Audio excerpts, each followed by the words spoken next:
Police reform has been in the national spotlight over the recent months, and in the spirit of reimagining police, tonight lawmakers on Capitol Hill are taking up a bill that's trying to help officers when responding to crisis situations. This measure would give more resources to community groups, allowing them to help in this situation. WJZ is live tonight. Paul Gessler asked bill sponsor Chris Van Hollen, what exactly would this practice look like? Paul.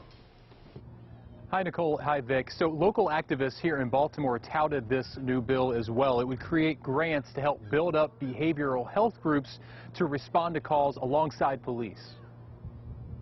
3 months ago Thursday, Baltimore police responded to a man reported to be having a mental health crisis. I'm not trying to kill none of y'all. Ricky Walker Jr. pulled a gun and officers shot him. No behavioral health services were called. Too often, those encounters lead to unnecessary escalation and tragic death.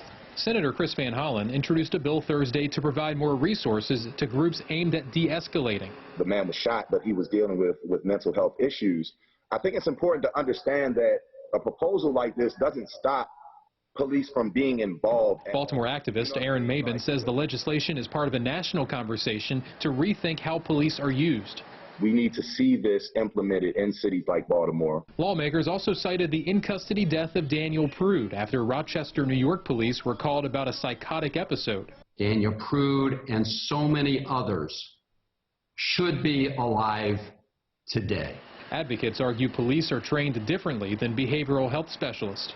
They're trained, often trained to aggressively enforce the criminal code. They're not social workers, they're not drug counselors. The bill comes as a Baltimore consent decree monitor report called on the department to have 24/7 crisis centers and a more robust crisis response. And send people to the services they actually need, then it will help officers build the stronger relationships in the communities they serve.